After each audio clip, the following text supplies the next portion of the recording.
And I see my friend from Montenegro has arrived. So that is making me very, very happy indeed. Um, so here's what I'd like to do. I see my friend from Montenegro has arrived. Perfect, perfect. So the video is Yes, I'm here. that is making me very, Hey, very happy and beautiful, beautiful, beautiful. Okay, so finally my official welcome can begin. Let's do this because you're here for a reason, and that's because you care about children, you care about media, you care about caregivers and parents and teachers. And because from wherever you are in the world, you appreciate the opportunities that media literacy education happens in formal and in informal settings. I was delighted to meet Darija Kuharek in Croatia, and I saw her give this presentation at what was the name of the conference? It was the Catholic Um, University of Croatia, right? yes, it was media and family, something like that. Media, literacy, and family. A Eh, super conference and at least 100 researchers from across Croatia. So if you're from Croatia, will you give us a shout out right now? Wave to us, please. Welcome to our Croatian educators. And we are just so happy that you're here today. The format will go like this. Darija is going to talk for about 30 minutes. She's going to tell us about this case study.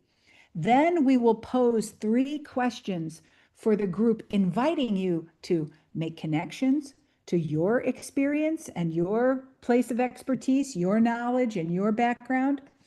Because we have in this room librarians and educators and teachers, and many of us are parents. So we will bring our questions into the room. We will have some lively discussion, and you'll have an opportunity to make a connection with somebody here because the people who are here, look at, there are 16 people in this room.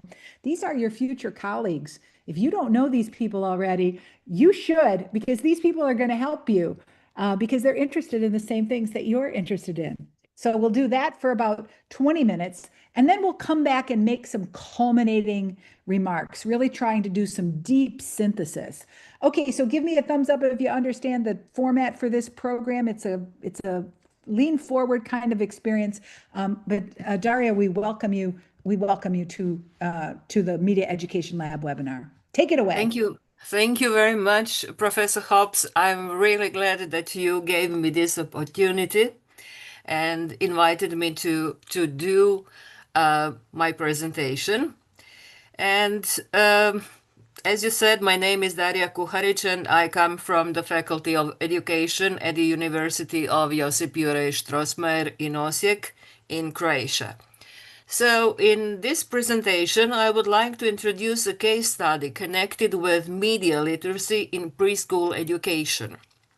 More specifically, I will present how the picture book Edbet's Secret Plan emerged from a broader educational project called Little Media Researchers.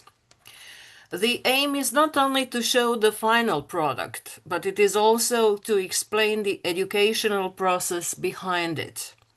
I will therefore move from the general question of why media literacy matters in early childhood to the project activities themselves, and finally to the pedagogical potential and limitations of the picture book as a media literacy resource. So, why why media literacy in preschool?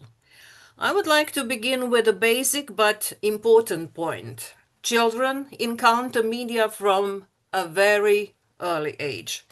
Even before formal schooling, they are surrounded by screens, images, stories, advertising, sounds, and different kinds of mediated messages in their everyday environment. Because of this, media literacy should not be understood as something that only becomes relevant later, for example, in adolescence.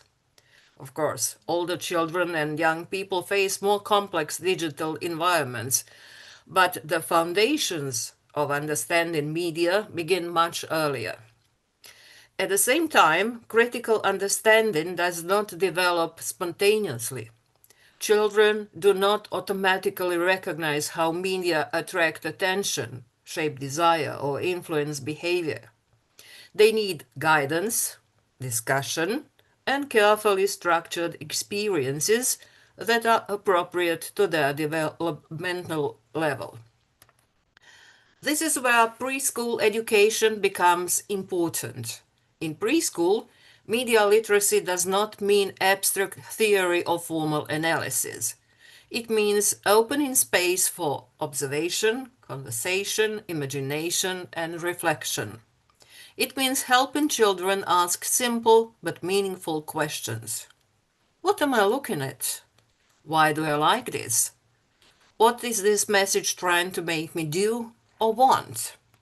So, the basic starting point of this presentation is that early childhood education can play a meaningful role in the beginnings of media literacy, especially when media-related experiences are approached in a thoughtful and age-appropriate way. This slide gives an overall structure of the case I'm presenting. The key idea is that the picture book did not appear as an isolated teaching aid created independently from practice. Instead, it emerged gradually from a concrete educational project, from work with children, and from reflection on that work. The process began with the project context itself, continued through preschool workshops on advertising, and then developed further through children's visual responses and family cooperation. From there, the idea of the picture book took shape, especially through the recognition of one child's artistic contribution. What is important here is the movement from educational practice to educational material. The picture book is therefore not only an outcome, but also a trace of a pedagogical process. It reflects interactions between project design, children's participation, visual creativity, and later pedagogical interpretation. This is also why I describe the presentation as moving from project to picture book. The central question is not only how a picture book was made, but how a media literacy resource can emerge from real preschool practice. Edward's secret plan emerged within the Little Media Researchers Project, which created the educational context for introducing media literacy through age-appropriate preschool activities. The project combined workshops, media experiences, and institutional cooperation, making it possible to approach media literacy not as an isolated topic, but as a broader educational process. In other words, the picture book did not begin with a decision to write a story. It began with an organized pedagogical setting in which children were given opportunities to encounter, discuss, and respond to media content. This is important because it shows that media literacy in preschools does not need to depend only on ready-made materials from outside. It can also grow out of local projects, children's actual experiences, and cooperation between educational and media institutions. This slide here summarizes the main activities included in the project. As you can see here, the first image shows us the situation in kindergarten's gym. So children were gathered around a laptop, and you will hear later what kind of material they were presented. So the second phase, we have them here at Radio Osijek, and on your right there is the cover of the final publication based on the project Little Media Researchers. So we can see that the project was not one-dimensional. It did not approach media literacy only through verbal explanation, but through multiple forms of engagement: discussion, observation, creative production, institutional encounter, and documentation. That multimodal structure matters in early childhood education. Young children learn not only by listening, but by doing, drawing, talking, recognizing, comparing, and participating. In that sense, the project created a rich environment in which different forms of experience could support the beginnings of media literacy. Here we have visual highlights of the institutional framework of the project. We can see that,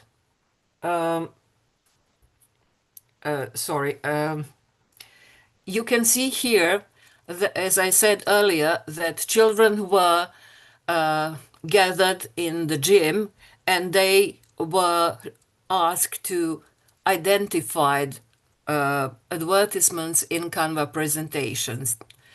The ads featured sugary foods. That was a kind of level up, leading to discussion about sugar and dental hygiene. And the last one was that children produce their own advertisements. So during that workshop, I put various advertisements on purpose with them being made in different decades. So there was a group of advertisements that they could never see before. So, but they recognized it immediately. They knew what the advertisement was about. So this was a kind of meaningful entry point for guided educational discussion. And another important part of the workshop was that the children produced their own advertisements. That was pedagogically important because it shifts children from the role of receivers to the role of makers. Once children begin to create persuasive messages themselves, even in a simple or playful form, they can start to recognize more clearly how advertisements function. So the workshop combined recognition, discussion, and production. That combination is particularly valuable in early media literacy because it makes the topic concrete, active, and understandable. So you can see here how one of the tasks look like prepared in Canva. Number 2 is the solution. And number 3 are drawings made by children.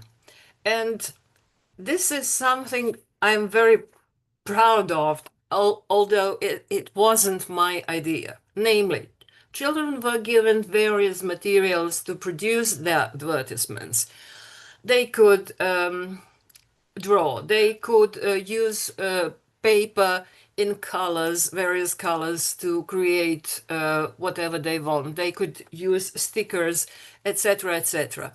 And when I started to look at their drawings, all of a sudden there were 2 groups. The first group, was a recreation of the scene advertisements. On the other hand, there was another group, their unique advertisements they invented. And despite the fact that this right advertisement, which is white paper with a name of Vanya written on it and something drawn, this is the superb advertisement. Namely, the project was held in April 2024. And this little guy, Vanya, he drew a bottle of spray. And since I asked each and every of them what their advertisements represent, he said, this is a spray that produces smell to make children go away. And it was actually dedicated to All Fools' Day. So this is really an outstanding example. Then, before I show you this video clip that was taken in HRT Radio Osijek, I would like to say a few words about the people who were our hosts. You can see this man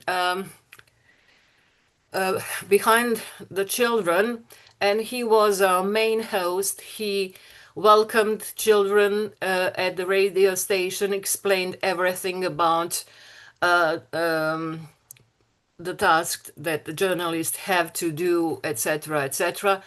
And he was really a good guy, a good guide, so to say, because he also asked a very important question. And although it might seem very simple, it wasn't for the children. He asked them if they knew what radio was, and they didn't know the answer. So this is very important when we talk about media literacy with preschool children. Namely, at least in my opinion, when we talk about media literacy, people tend to mix the terms social media literacy with media literacy.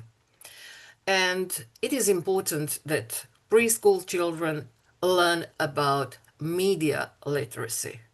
They have to know about various medias. When compared to my question about the gadgets, they knew everything. Every single gadget is known to them. And after this conversation, they were taken to the studio, and here is young journalist who he was on air, and he said to the audience, to the listeners, that there is a group of children, and explained all the situation. And then he, that was the time. I don't know how much you are acquainted with Eurovision Song Contest. Actually, in this week, there will be the 70th Eurovision contest. It is a contest in which every European nation chooses every year a song that represents its country.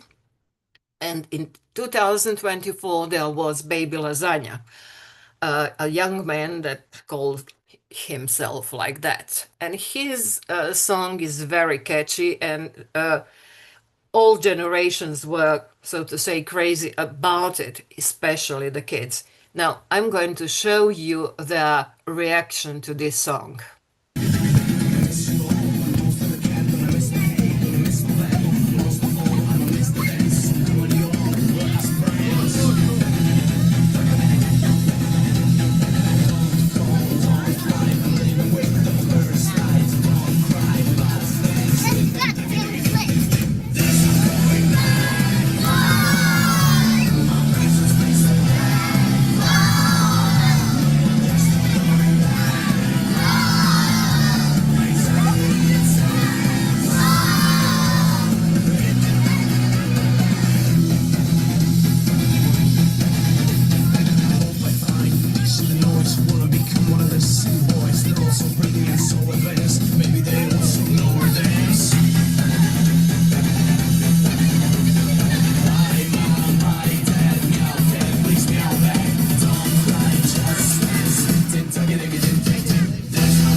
Uh, as you can see, as a part of the project, that the children who visited Radio Osijek had an extraordinary opportunity, and this gave the project an experimental, experiential dimension that went beyond the preschool setting itself.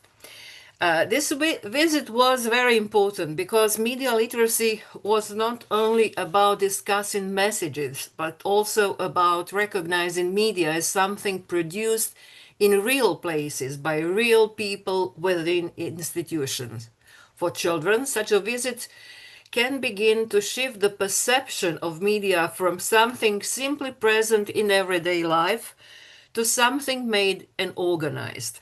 Of course, at preschool age, we should not expect complex institutional understanding, but even a simple encounter with a radio environment can make media feel more tangible and open up new questions.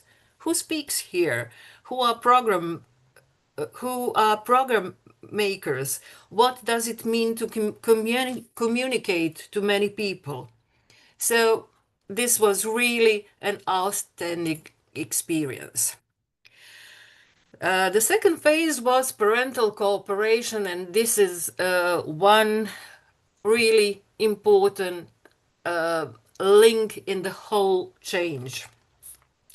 On the one hand, only two parents attended the workshop for parents. You can see here the leaflet that I presented in the kindergartens, so children could, the parents could see it. But only two of them attended the workshop. There was me along with two kindergarten teachers and two parents. But when it comes to illustrators' parents, and I'm going to say something more about my little illustrator later, they provided clear and consistent support. So the case shows that both limits and value of parental cooperations were present. Uh, the final stage of the project Little Media Researchers was the publication. Earlier I showed you the cover. Sorry, this is the cover of the publication. And here you can see the last page. There is a quote from Maria Montessori. Also, one of the phases that I didn't mention, but you can see here, I prepared certificates for all children that were involved in this process. They were very proud to get this certificate, and they thanked me with a song they like the most. But now my attention will be paid to these four drawings. I would like you to pay special attention to this one. This one contains every single element of their visit. There is our HRT, there is a journalist in the studio. This is probably the girl herself who drew this picture. And this is the building in which Radio Osijek is situated. It is an old building, tall but very narrow. And it has very specific staircases. Long, narrow, again, something that caught children's attention. You can see this here as well. So next to the beginning of the staircases, there was a pile of old radios, CD players, etc. And my little illustrator drew this picture. So you can compare the difference between an average child's drawing and his drawing. When I was talking to his kindergarten teachers, they showed me some other works of his, and I was speechless. And when the journalist during the visit asked children what they would like to be in future, he answered, "I would like to be a painter." So that was like, I'm going to ask his parents to do the drawings for my picture book, sorry. And this is it. So my picture book uh, is the result of this first project I was talking about. So it emerged from the project itself, from all the activities included.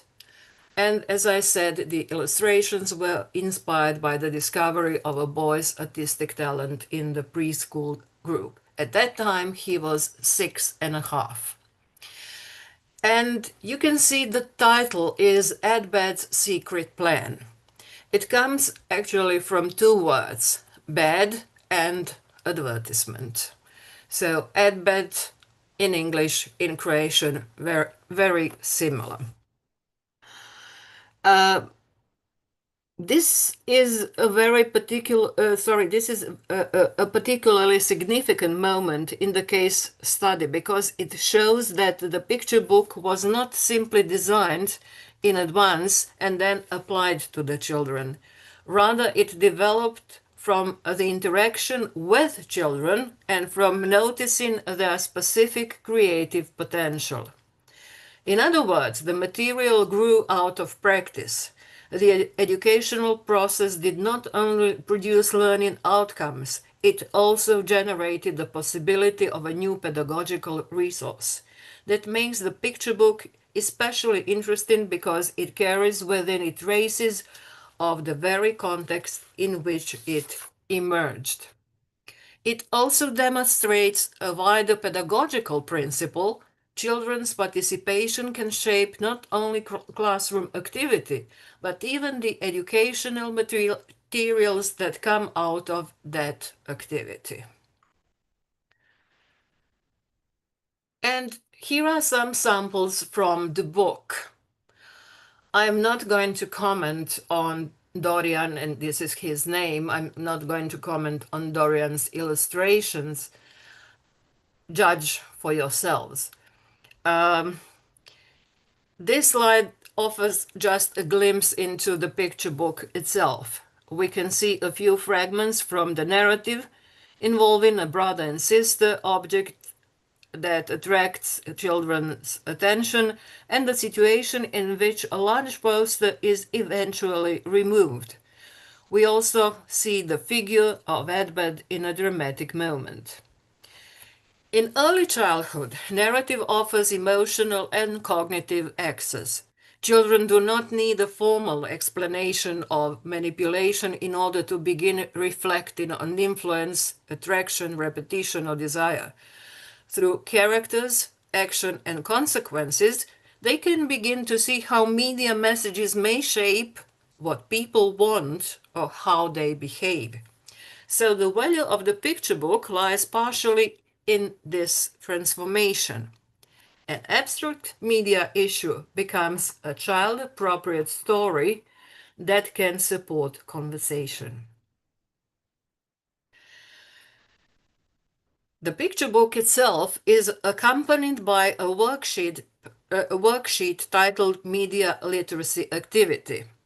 As slide shows, it has 3 sections: understanding the story, media literacy skills, and creative and reflective tasks.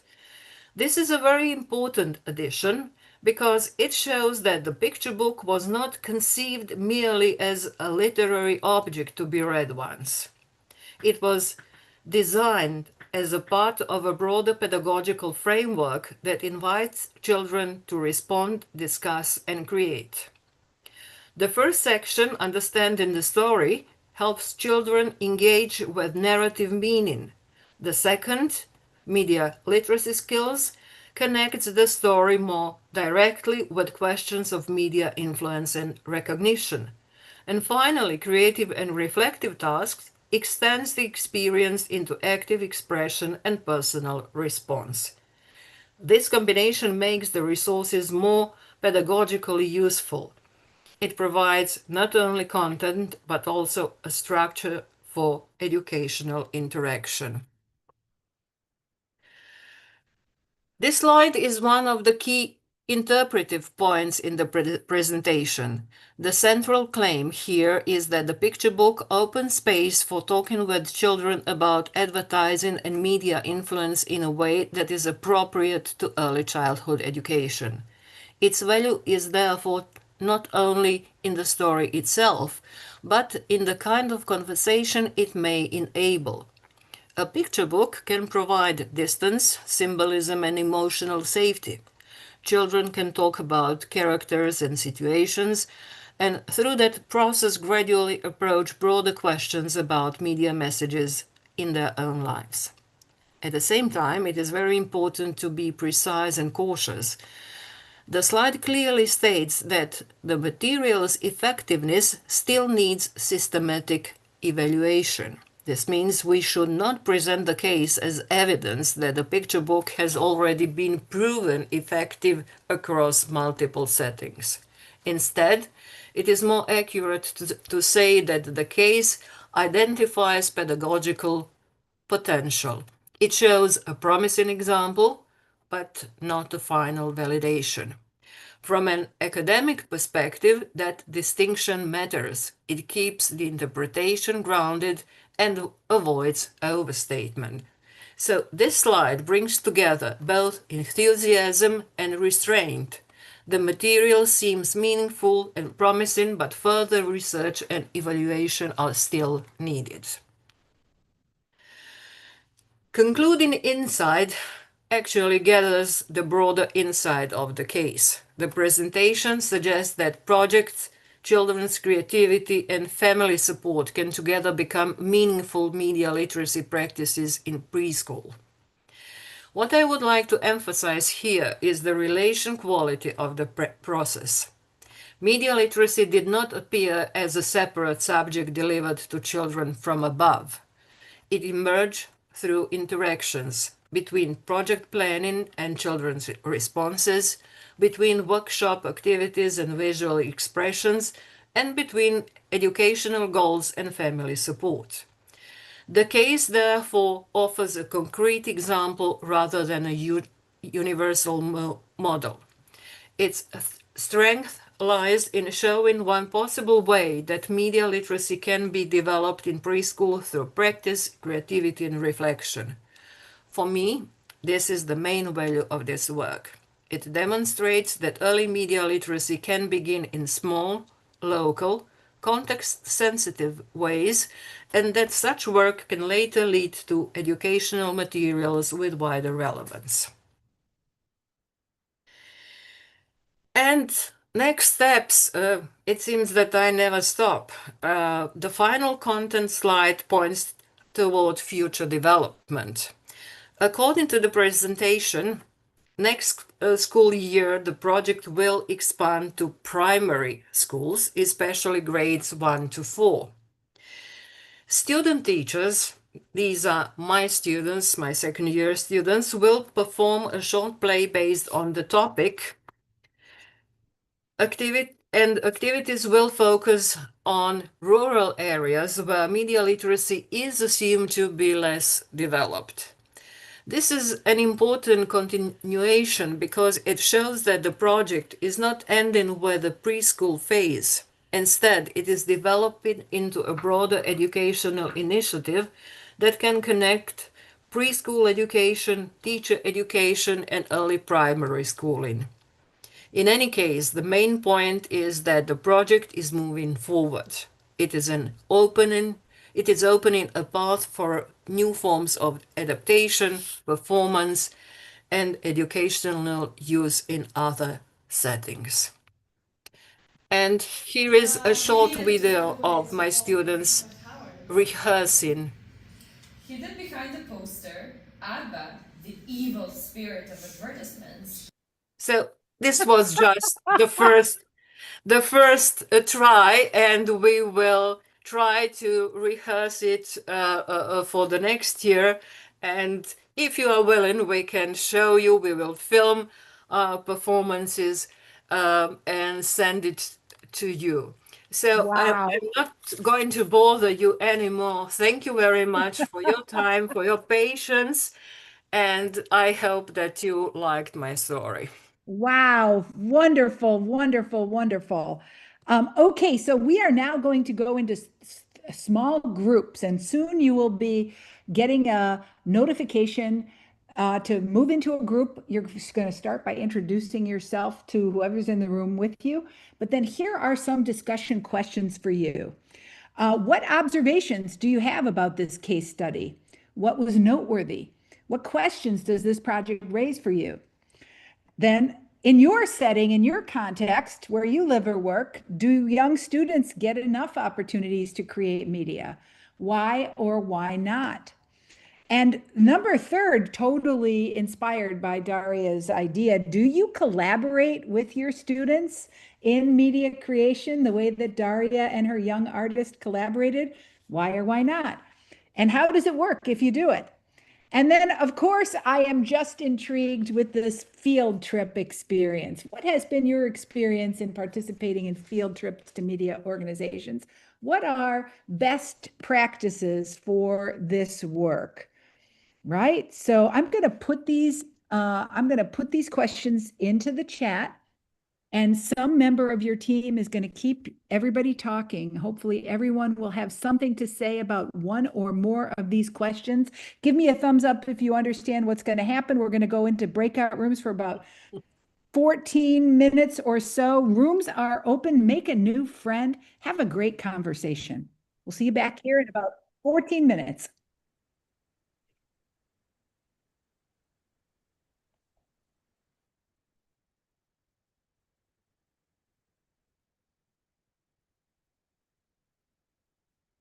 People are moving into their breakout rooms. That's very good, very good.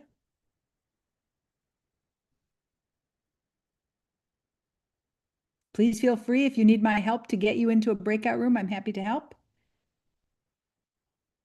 Or if you want to talk in this room, that's okay too. Sometimes breakout rooms don't work for everyone. If you want to stay in this room, there are 6 of you who are in this room right now, but I don't know why.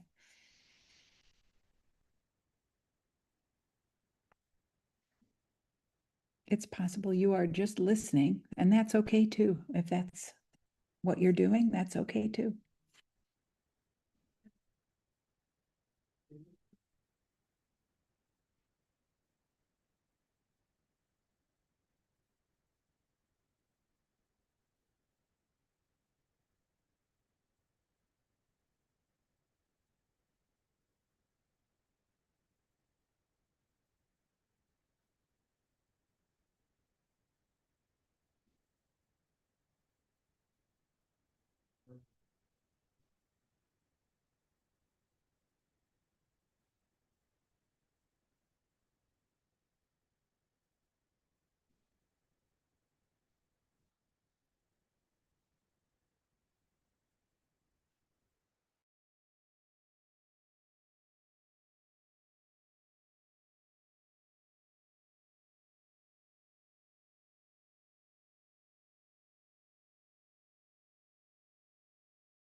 Unmute, Renee. Ah, we were cut off in the middle of some very interesting ideas that were coming forward. I want to apologize to you for that. But let's take a little bit and hear from the three rooms. Something interesting that came up in your room, in your conversation. Who would like to begin? We'll hear from one person from each group. What was it? What was an interesting thing that came up in your group? I can start. Something that was interesting that came up in our group that both Neha and I spoke about was one of the big observations we had was how young the learners were. And Neha, jump in if I'm saying something wrong, but she was talking about how a lot of times people think it's too young to start talking about media literacy when the students are so young. But in actuality, that builds on greater media literacy as students get older and older. And then I spoke about how part of the reasons that I think it was okay or good to introduce this media literacy when students were younger is so that they can see that media literacy and media is fun. Because my background is journalism and now teaching, but I see that such a big problem in media literacy is just students not engaging with any material at all. It's not that they're not understanding it, it's that they're not reading it or consuming it, period. So something like this is really cool because it shows that media can be fun and it's approachable and that they can understand it. What a huge and important contribution. Thank you for sharing. Who's next? Turn on your microphone. Immediately. Well, the conclusion maybe is that kindergarten is really right time to start, and media literacy teaching is very important. And through that education, we could include the teaching about gender stereotypes, about everything. And we are talking about the importance of parent support and the problems of modern parenthood and inequality between children because of that. Yeah, that was a big part of that room. That was a meaningful part of the discussion. We'll hear from our third room. What was an insight that came up in your room that you'd like to share with us? Yeah, I could speak.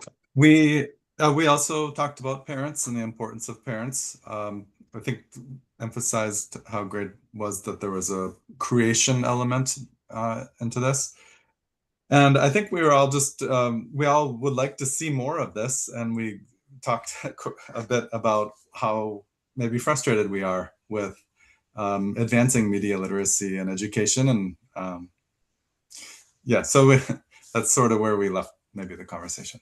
That's partly why we think you are a hero, Daria. You are very courageous, and we are so appreciative of your leadership. As a member of the Faculty of Education, you're helping the next generation develop these skills, but you're modeling how to do it. And that goes a long way because there's no one right way to do this. And your identity as a co-learner, as part of the process of having, like, figuring it out with the kids, that process orientation came through very, very clearly in this presentation, and it was just terrific. So thank you so much. We'll give you a big round of applause here. And then I also, of course, want to take the opportunity to, call your attention to what's coming up at the Media Education Lab. Except, am I sharing the right window? I'm not sure about that. Hold on, let me try that again. Here's the right window, maybe. Please feel free to join us next week. If you did not attend the American Educational Research Association in Los Angeles, by the way, there were more than 30 research topics, researchers sharing media literacy at that conference. But one of the most, eye-popping of them was a session called Disassembling Mis and Disinformation, Reassembling Democracy. And this group of talented researchers has agreed to, not really duplicate what they did at the AERA conversation, but almost continue the conversation. They are problematizing the concept of misinformation and disinformation in ways that I am pretty sure you will find fascinating. So hopefully you'll join us for another Media Education Lab experience. Thank you for being part of it today. Best wishes to you, and hope to see you again. Bye-bye.